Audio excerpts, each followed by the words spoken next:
कोशिश करने वालों की कभी हार नहीं होती, कोशिश करने वालों की कभी हार नहीं होती। और लहरों से डरकर नौका पार नहीं होती, लहरों से डरकर नौका पार नहीं होती।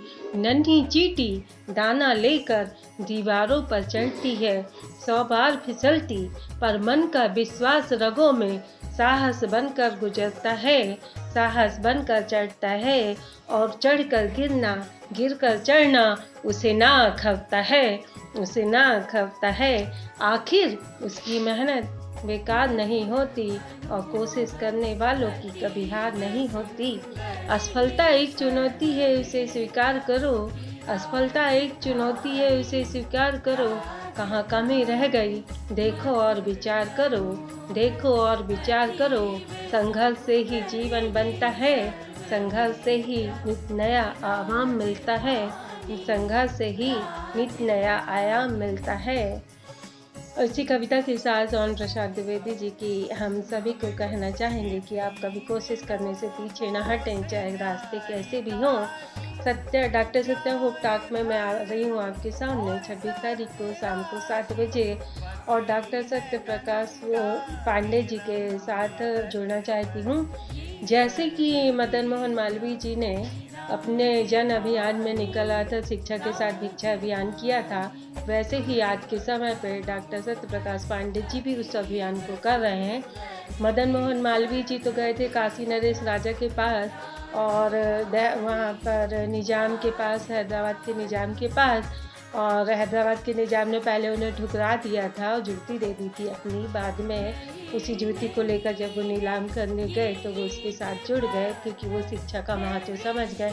ऐसे हम और आप हैं जो शिक्षा के महत्व को समझते हैं, तो हम और आप सत्य प्रकाश जी के साथ इस अभियान से जुड़ेंगे और इस अभियान को सफल बनाएंगे। और हम इसी उसमें डॉक्टर सत्या होप टॉक से मैं आपसे जुड़ूंगी 26 तारीख को।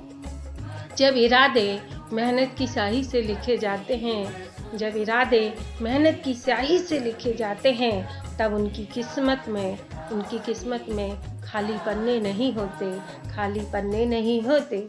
जब कड़ी से कड़ी जोड़ो, जब कड़ी से कड़ी जोड़ो तो एक जंजीर बनती है, कड़ी से कड़ी जोड़ो तो जंजीर बनती है।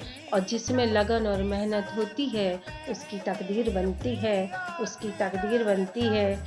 यूं ही नहीं मिलती मंजिलें, यूं ही नहीं मिलती मंजिलें, एक जुनून सा दिल में जगाना पड़ता है, तिनका तिनका जुटाना पड़ता है, तब जाके आशियाना बनता है। तिनका तिनका जुटाना पड़ता है, तब जाके आशियाना बनता है। हौसला रख लो मंजर भी आएगा, हौसला रख लो मंजर भी आएगा। प्यासे के पास समंदर भी आएगा, अरे प्यासे के पास समंदर भी आएगा। हार कर हम ऐसे नहीं बैठ सकते, मेहनत कर एक दिन ऐसा भी आएगा, मेहनत कर एक दिन ऐसा भी आएगा।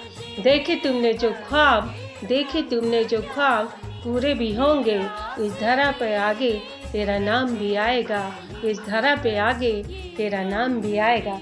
इसी के साथ मैं अपनी एक कविता सुनाती हूँ।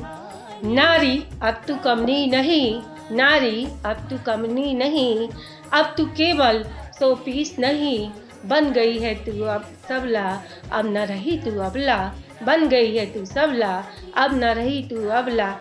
धरती से लेकर गगन तक अपना अस्तित्व बनाया है, धरती से लेकर गगन तक अपना अस्तित्व बनाया है। सेना हो या सुप्रीम कोर्ट, सब जगह अपना जलवा दिखाया है, सब जगह अपना जलवा दिखाया है। आज बस मैं यहाँ पर आपसे विराम लेती हूँ और आपसे मिलूंगी 26 तारीख को शाम को 7 बजे डॉक्टर सत्या होप टॉक के पेज में। नमस्कार। आप सभी सम्मानित जन को मेरा प्रणाम। मैं रघुकुल यसाल वाराणसी से।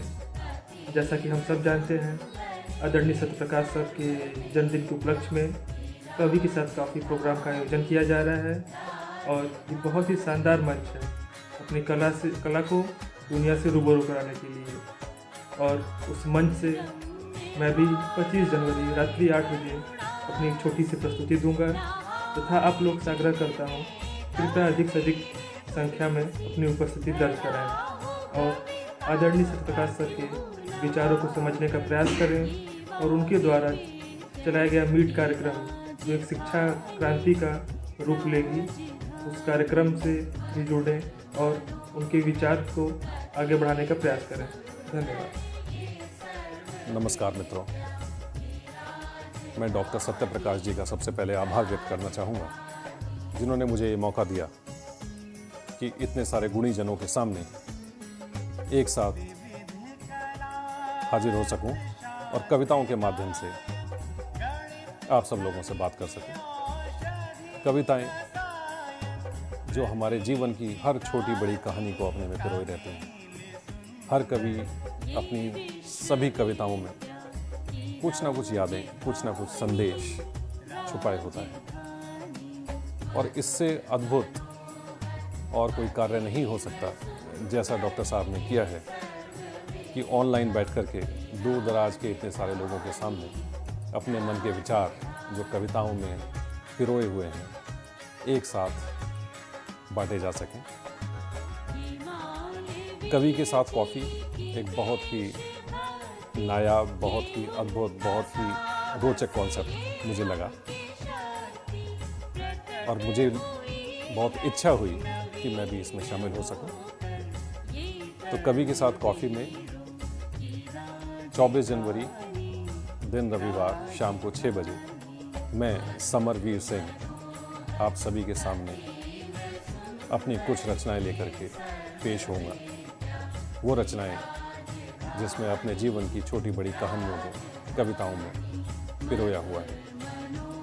एक छोटी सी रचना का छोटा सा पार्ट आपसे शेयर करना चाहूँगा कि वक्त में दबी हुई वक्त की कहानी, वक्त में दबी हुई वक्त की कहानियाँ, मोड़ पे खड़ी हुई बेसबब कहानी, कभी तनी सी डोर पे तीर सी सधी हुई, कभी कटी पतंग सी झूमती कहानी। तो दोस्तों, मिलते हैं 24 जनवरी कवि के साथ कॉफ़ी में शाम को 6 बजे। धन्यवाद।